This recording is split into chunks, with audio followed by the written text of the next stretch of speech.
see now. I'm already forgetting names. So. Nowhere Man. Mahi Joe. Mahi Joe. Okay.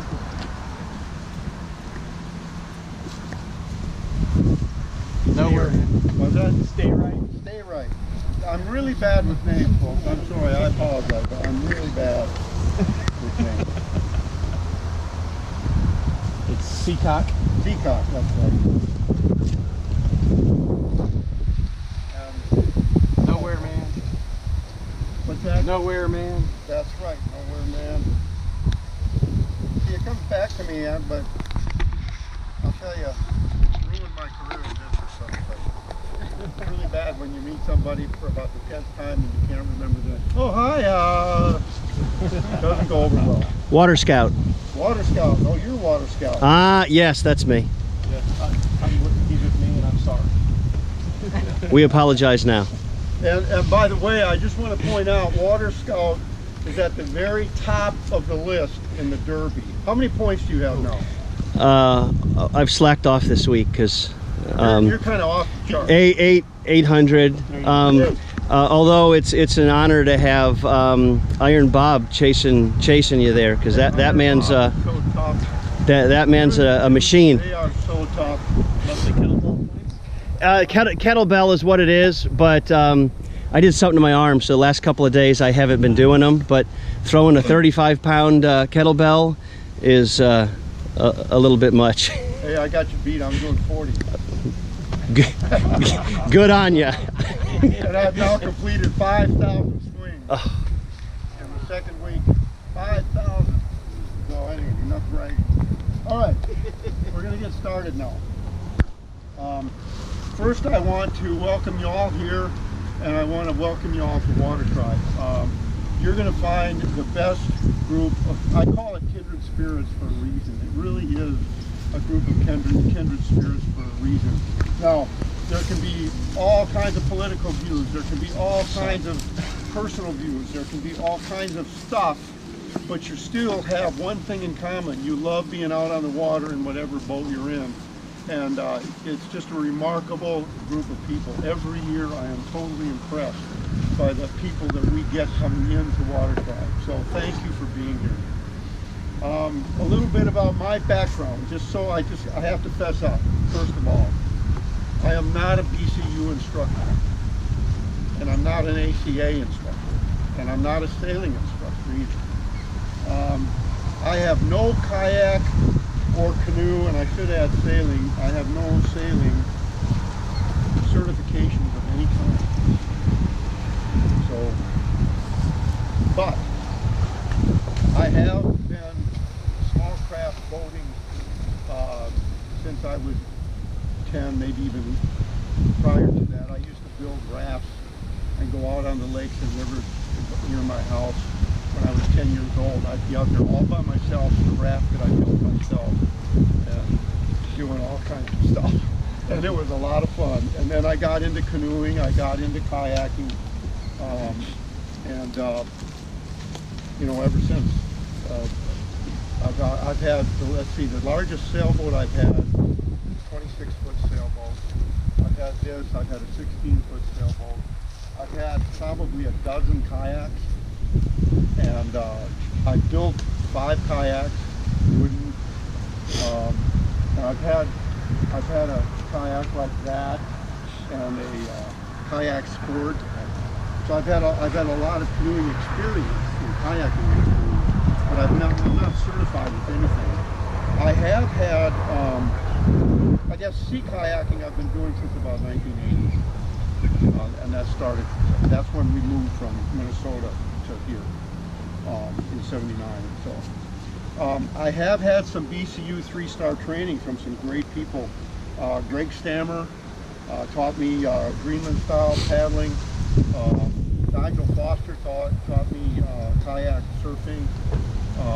Went camping with those guys and had a great time, but never certified. I did complete the Water Tribe Challenge in a sea kayak in 2003. And then after that, I moved in. I mean, up until I got into this, I was using the Krugers. I don't know over to the dark side, I call it, going to the Hobie, because it's not so much different than being in a kayak. But it's a lot of fun. So I just wanted everybody to know I'm not certified, so you don't have to believe anything I say. All right? So let's get to the official instruction here of what you're here for.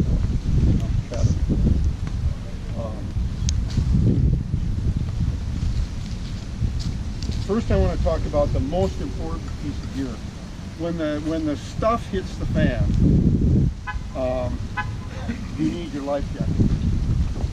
And this is my life jacket. Kind of like in the Marines, this is my rifle. This is my life jacket. And one of the things some of the new people don't realize is when you come up to register on Friday, you're going to line up and we're going to have inspectors there looking at your life jacket. You're going to have to put it on, and they're going to be looking for a few things. They're going to be looking for a few things. One of the things is a whistle. So you have to have a whistle. Why? They're going to make you blow the whistle. Okay? Well, sometimes they don't make you do it, but they should.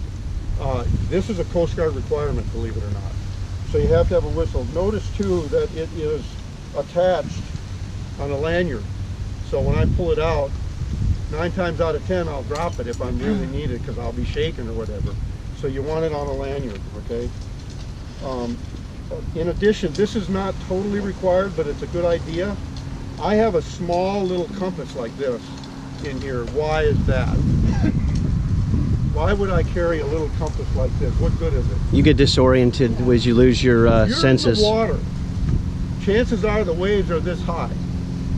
And if you've lost your boat and you need to swim for shore, you're generally going to know that the shore is east of you or west of you or whatever, but you're not going to be able to see it. So if you're on your back and you've got this little round compass that'll work in any kind of configuration, you can pretty much say, oh, east is that way, I'm going to go east. And you can keep on your course while floating on your back. Why do you want to float on your back? Because your PLB has to see the sky, right?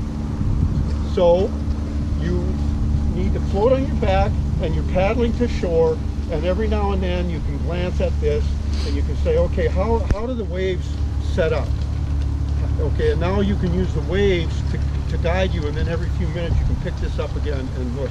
So again, you want it on a lanyard that's going to give you plenty of freedom of movement, and it's a nice thing to have. This is not a requirement, it's a suggestion. This is a requirement. All right, so basically they're going to be looking for that. And the other thing, that's one of the things I like about this particular life jacket. It's got a lot of pockets that handle a lot of essential gear in my view. Now the other thing you want to have, and you have to have, is a PLB. Again, notice the lanyard. These lanyards are crucial. You've got to have a lanyard. You have to know how this PLB works, and they're going to actually want to see it. They may not take it out of the pocket. They may not be looking for a lanyard when you get inspected, but they're going to want to see that you have a PLB. Everybody in Water Tribe has to have their own PLB.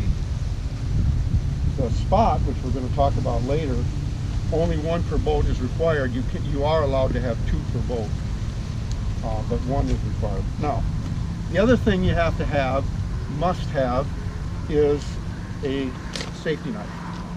Okay. Now this is an actual dive knife. You could go to NRS and get one of their pilot knives. The reason I don't have the pilot knife is the pilot knives, and I don't know why, they say it's for safety, but the pilot knife doesn't have a point on it. It's got a little flat kind of, it's still got kind of a cutting edge. So I've got one. Use it like a screwdriver. But it's for safety. If they have to cut away something, they don't want to stab somebody by accident. If I pull this knife, I might want to stab somebody. or something. Okay?